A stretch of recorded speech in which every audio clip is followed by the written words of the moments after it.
Hello everyone and welcome out to the Single Player Podcast. I'm your one and only host, I'm 16-Bit, and I got a good show for you this week. We're going to be talking about a whole host of topics, including Super Nintendo games on the Switch, the Doom games getting an update, as well as a Fortnite champion getting swatted, plus a whole bunch more. So sit back, relax, and stick around. We'll be right back after this.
All right, folks, and we're back. And this week, I couldn't really find any major stories to talk about. Everything I looked up was usually these minor stories that I could, do a few minutes on, and that was it. So what I'm going to do is just do like a video game news potpourri, just sort of like various topics all within one segment. Okay, and our first topic has to do with the Nintendo Switch Online. So it's been nearly a year since the Switch Online came out, and so far the reaction has been very mixed. Some people are okay with it, but others are not too happy, mostly with the selection of retro games, because for the better half of a year, it's been nothing but NES games. That's it. Just every month, it's just been new NES games, nothing on any other console, and a lot of people are frustrated by this, and you can see this on YouTube comments, for example. Anytime Nintendo uploads an update video, there's a ton of comments either asking for two things, either Super Nintendo games or Earthbound Zero. And while I don't think the latter will ever happen, the former just might. So this came out just a few days ago. Apparently a Reset Era user named Link83 found an FCC filing for what appears to be a modern Super Nintendo controller. Now, this could be anything. For all we know, it could be Nintendo coming out with a new Super Nintendo Classic, but that's probably not going to happen because Nintendo already confirmed that those things are out of production. But speculation is that this is going to be for the Super Nintendo games for the Switch. Now, why is that? Because, if you remember, back when Nintendo announced the NES games, they also announced the pair of $60 NES controllers for the Switch.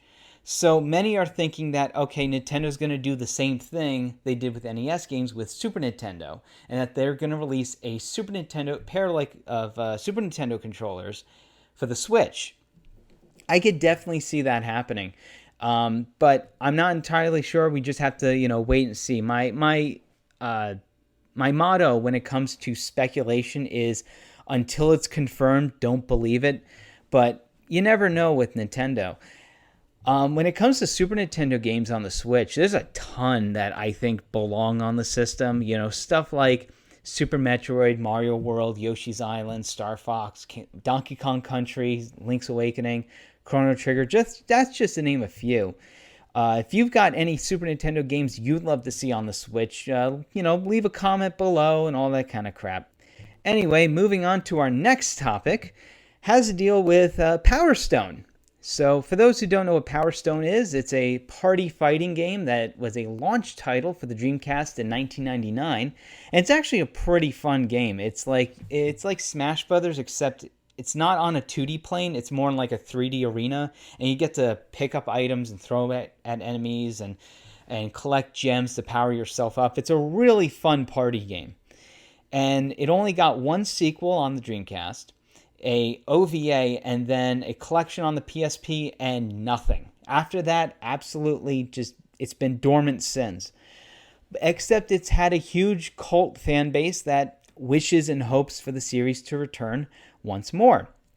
So you're probably wondering, why am I talking about Power Stone all of a sudden? Well, it seems it's not just the fans who want it back, it's also the original creators. Recently, The Guardian wrote a very interesting retrospective on the entire series, because we're getting up, I think we're getting to the 20th anniversary of the series. And they also did an interview with the series creators Hideki Itsuno and Takeshi Tezuka. And when asked about the future of the series, Tezuka was quoted as saying, "I still get messages from fans about the game. People tweet requests to me to make another Power Stone, which I'd love to do if I got the chance. It would be particularly great fit for the Nintendo Switch. Do it. I don't care how. Just do it. We need a new Power Stone. It's been nearly 20 years. Damn it. We need a new one." I think that, and he's not wrong about it being a good fit for the Switch. I mean, right now, I think in this generation, the Switch is the party system. It's the kind of system that you can either have friends over and play, you could take it out to a friend's house and play. It's just, overall, it's just the way it's designed is just perfect for parties. And I think, Power Stone, perfect fit. Absolutely would work very well. In fact, if Capcom is not really sure about whether or not the series can sell very well, here's what you do. You take the first two games, you remaster them in HD, and you put them out there. I guarantee you they're going to sell incredibly well, and you're going to have another hit on your hands. Anyway, this next topic has to deal with another retro game, this time actually getting an HD remaster. And that's, of course, Grandia. Now, I have a confession to make. I've never actually played the Grandia games, or at least played them through. I played a little bit of Grandia 2 when it was at a game store, but they wanted like $75 for the Dreamcast version, and I'm like, no. So unfortunately, I never got around to playing any of them, but I might just get this just to sort of check it out. But I've listened to the theme of the first game, which is just gorgeous. If you've never listened to the opening theme to Grandia, you should totally check it out. It's gorgeous. One of the most gorgeous opening themes of any game I've ever listened to. Of course, because this game is by Game Arts, it started getting me thinking about some of their other games and which ones could get an HD remaster. And the first one that popped in my head that I think deserves an HD remaster is the Lunar series. Yeah, Lunar the Silver Stars and Lunar 2 Eternal Blue. If you've never played them, they're absolutely fantastic RPGs. They were both released on the Sega CD, and then later they were remade for the Saturn and the PS1. Of course, in the US, only the PS1 version came out, thanks to Working Designs, which, I miss that company. They were really cool. They were like the one publisher that would just sort of put out Japanese games that most other Western publishers did not want to touch. But anyway, Lunar definitely, I think, deserves it. Not only because it's a great game in general, but just how gorgeous the anime cutscenes in that are. They're beautifully well done. And to see that in full HD would be really nice.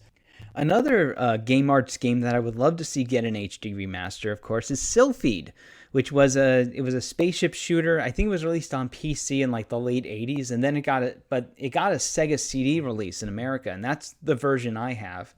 And then there was a second game for the PS2 called The Lost Planet. Again, another game published by Working Designs. I'm telling you, that company, they published some really good stuff. They also published Elemental Gearbolt and the Arc the Lad collection.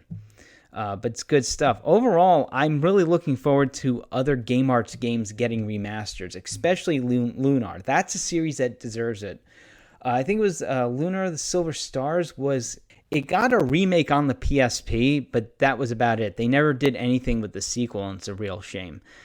So anyway, folks, I'm going to take a short break and then we'll be right back after this.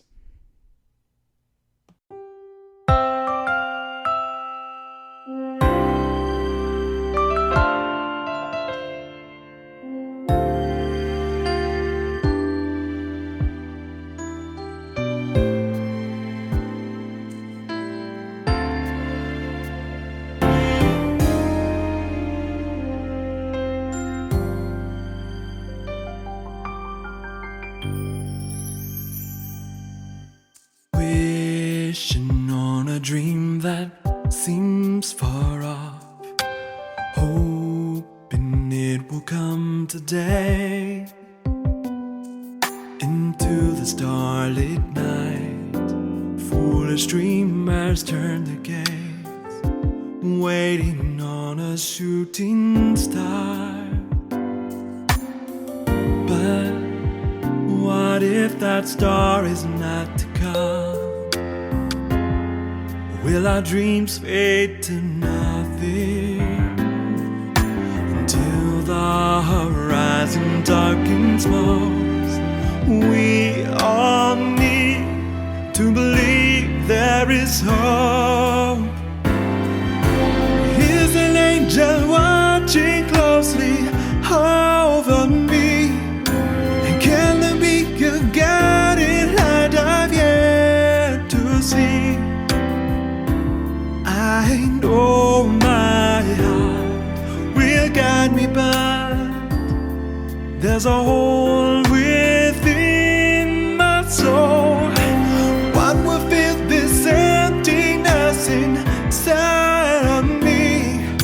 And am I to be satisfied without knowing? I wish that for a chance to see. Now all I need is my star to come.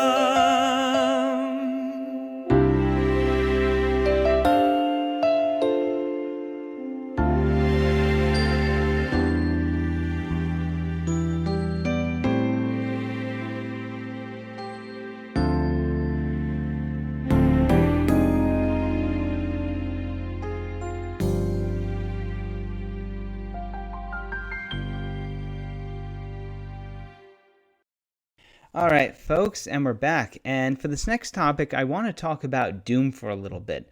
So if you remember a few weeks ago, I talked about the issues that plagued the modern release of Doom for all current systems. You know, the problems with logins, the aspect ratio, music issues. Well, it seems that Bethesda has actually followed their promise, actually. Recently, they released the patch for these modern releases of Doom, so you can right now download them and you won't have any issues with logging in or playing offline. You're not going to get the pop-up every 15 to 20 seconds asking you to log in.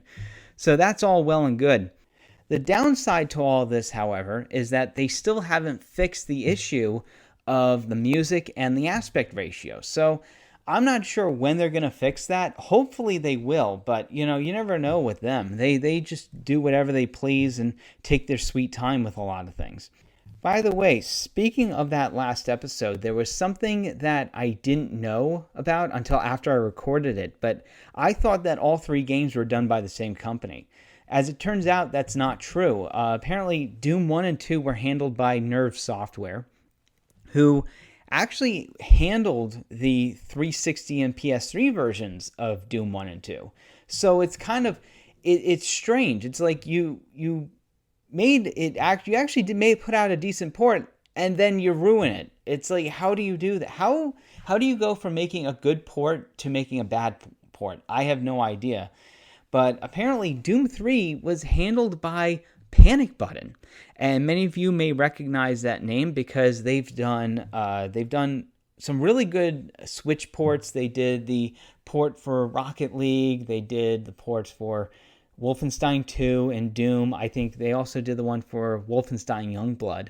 And right now they're working on porting Doom Eternal for the Switch. So they've done a fantastic job, and I've heard that Doom 3 is actually really good. It doesn't have the same login issues. It graphically looks really good. No problem with the soundtrack. So I'm actually considering getting Doom 3 for the Switch, though.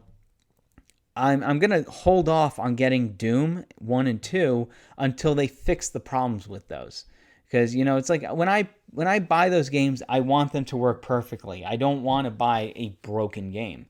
So hopefully they'll fix those problems very soon. All right, this next topic is incredibly messed up. Many of you know about this past July, the unfortunate arson attack on Kyoto Animation, which saw 33 people murdered by one sick son of a bitch. And it's just, the whole thing was heartbreaking, because this was a company that had made some exquisitely beautiful anime. It's really good stuff, including some of my personal favorites, such as Tamako Market, Miss Kobayashi's Dragon Maid, and Violet Evergarden, just to name a few. And to see that all snuffed out by just one sicko it's heartbreaking. It really is sad that anything like that had to happen. Well, it seems that someone decided to use that as a threat against Square Enix. As it turns out, a 40-year-old man has been arrested after he sent a death threat to Square Enix, saying that he was going to commit and I quote, a repeat of Kyoto Animation. How screwed up in the head do you have to do that? Apparently, he's claiming that he spent 17,000 yen, which is 160 US dollars, on one of their games, and because he said it was so bad, he decided to send a death threat to Square Enix. Now, look, we've all had bad purchases. We've all done that where we bought a game, we spent a lot of money, and it turned out to be not very good. But to go so far as to make a death threat against a company because a game is so bad, you have officially crossed the line. You don't do that. Look, I bought bad games, some of which that have been Square Enix games. But you know what? Not once have I ever thought, oh, I should send them a death threat. That is just incredibly messed up. It's screwed up that anything like this had to happen. And unfortunately, it seems that Square Enix wasn't the only one. Bandai Namco received a bomb threat to their U.S. offices in Santa Clara, California. Now, not much information is known about this because it's an ongoing investigation. In fact, Bandai Namco put out a statement saying, and I quote, "We can't provide any comment regarding the validity of the threat as there is an ongoing investigation in the progress. We can say that all our employees are safe and that we will be doing everything in our power to safeguard the well-being of our employees." So hopefully the police will find this person and justice will be done. But still, how screwed in the head do you have to be to do this? Look, like I said, I've had problems with these companies in the past, but not once have I ever thought, oh, I'm going to send them a death threat. There must be something incredibly wrong with you to ever want to do something like this. So anyway, folks, I'm going to take a short break and then we'll be right back after this.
All right, folks, and we're back. And speaking of incredibly messed up things, a few weeks ago, Epic Games held their Fortnite World Cup. Now, this was a huge $30 million competition, and while there were plenty of players involved in this, the big news came out about the solo winner, who was a 15-year-old named Kyle Giersdorf, who goes by the name of Booga, and I hope I'm pronouncing that right.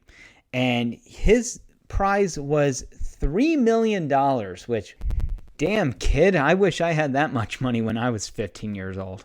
Now, this information came out, it was all over the news, and he sort of became famous for it. And of course, when you become famous, you're going to get a lot of people who just want to kind of destroy you. And apparently, someone tried to do that on August 10th. Apparently, he was live streaming with a few other Fortnite Pro players when suddenly there was a ruckus going on in his house. And as it turned out, the whole thing was an attempt to swat him. Now, thankfully, everyone is okay. No one was injured in this, but this could have been far worse than it actually ended up being, because that's actually happened in the past. Now, look, I like trolling. Trolling can be fun when it's harmless, when the whole goal is just to annoy people. Like, for example, the Habbo raids or the reserving Battletoads at GameStop. That's fun, okay? Because no one's in physical harm. But when you try to swat people, you've gone too far, because people can actually be put into harm's way. In fact, they have. There actually have been fatal shootings because of swatting attempts. Case in point, in 2015, there was an incident where someone swatted another person, and it ended up where the person who was being swatted and the police were both greatly injured, but ended up in the hospital and recovered. Unfortunately, the same can't be said of the 2017 swatting that occurred. And if you don't know about that, that was pretty messed up. What happened was these two guys, they were playing Call of Duty World War II, and they got into an argument over friendly fire. Eventually, the argument moved on to Twitter, where the two were going back and forth, and one of them just threw out an address and basically challenged this guy to a fight. Rather than fighting him, however, he just took the address, sent it to another person, and asked him to carry out a swatting attempt. What that person didn't know was the address was his former address. It wasn't his current. So what happened was they sent the police to this random guy's house, had no idea what was going on. He went outside, went to go check up on things. Police told him to put his hands in the air. He went to reach in his pocket to get his wallet, and the police, thinking that there's a hostage situation, that this guy is armed and dangerous, see him putting his hand in his pocket, and they instantly open fire. And unfortunately, this man was later on pronounced dead at the hospital. So the whole thing is just, it's incredibly dangerous. And I think anyone who wants to swat another person, there is something severely wrong with them. You just don't do that at all. It doesn't matter if this is someone that you just don't like or whatever. You don't swat, period. The good thing is that there's some police stations that are trying to end swatting. The Seattle police has actually put forward, I think they were the first ones to ever do this, but they put forward several anti-swatting measures. And personally, I think more police departments in this country should be doing that. So anyway, all right, this next topic also has something to do with Epic Games. So here's the thing. All right, in less than a month, Borderlands 3 is coming out. And for PC users, it's going to be an exclusive to the Epic Game Store. But not only that, this past week, it was announced that the game would have de novo DRM, because that's what you want to hear, right? You want to hear that a game is going to incorporate third-party DRM. Oh boy, it's bad enough that this game is exclusive to a barely functioning online platform. But not only that, it's going to have DRM that is infamous for causing performance issues on PCs. This has been a huge issue for years. I remember de novo became a huge issue when it came to Tekken 7. And the fact that it could also sort of mess up your SSD hard drives. it's almost as if Gearbox doesn't want your money. You really do have to question just the thought process of this company. I mean, this is the same people who thought that it was a good idea to release Aliens Colonial Marines in a buggy, unfinished mess. In the end, I don't think this game is going to be really worth jumping all these hoops for. So save your money and go get other stuff. Anyway, folks, I'm going to take a short break and we'll be right back after this.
All right, everyone, and that's it for this week. If you've got any questions for next week's episode, just leave them down below.